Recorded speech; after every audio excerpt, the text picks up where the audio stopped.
नमस्कार मित्रांनो, धनंजय मुंडेंना मंत्रिमंडळात घेतलं तर सुप्रिया सुळेंचा इशारा. ओबीसी झाला आक्रमक. तुम्ही बीडला आले तर आम्ही काय करू याचा दिला इशारा.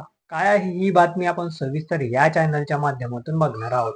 चला तर मग मी सचिन नाईक आणि तुम्ही बघत आहात आपली राजनीती चॅनल. सदनिका वाटपातील गैरव्यवहार प्रकरणातील माणिकराव कोकाटे यांना अटक होण्याची शक्यता असताना दुसरीकडे त्यांची खाती मुख्यमंत्री देवेंद्र फडणवीस यांनी काढून घेतली आहेत.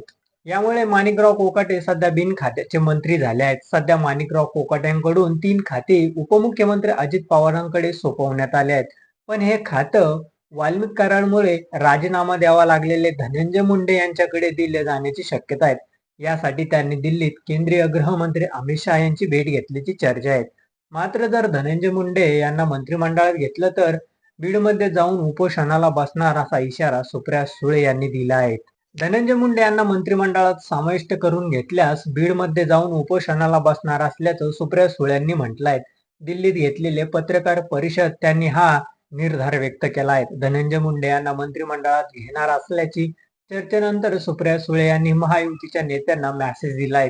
तरीही मंत्रिमंडळात घेतलं तर बीडमध्ये जाऊन उपोषणाला बसणार असल्याचं सुप्रिया सुळे यांनी सांगितलं. यानंतर ओबीसी नेत्यांनी सुप्रिया सुळेंना इशारा दिला आहे. सुप्रियाताई, माणिकराव कोकाटेंचा राजीनामा मागा. पार्थ पवार प्रकरणात लाडक्या दादांचा राजीनामा मागा. त्यासाठी उपोषण करा ना अशी मागणी ओबीसी नेत्यांनी केली आहे.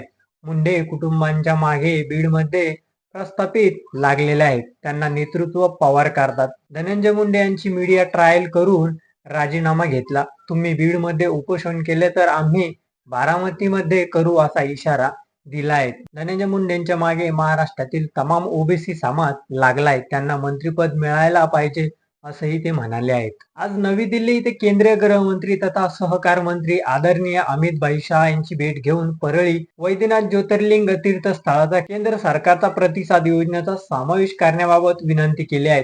या योजनेच्या माध्यमातून ज्योतिर्लिंग स्थळाचा विकास व कार्यप्रकल्प झाल्यास परळी शहरासह संपूर्ण बीड जिल्ह्याच्या विकासात एक मोठी व सकारात्मक बदल घडणार आहे. त्याबरोबरच मतदारसंघातील एका कारखान्यासंदर्भात चर्चा केली. पूर्वनियोजित वेळ घेतल्याप्रमाणे आज ही भेट होती असं धनंजय मुंडे यांनी एक्स पोस्ट करून सांगितलं आहे. तर तुम्हाला काय वाटतं याबद्दल हे आमच्या चॅनलच्या कमेंट बॉक्स मध्ये नक्की कळवा आणि जर व्हिडिओ आवडला असेल तर चॅनलला लाईक आणि सबस्क्राईब करा. धन्यवाद.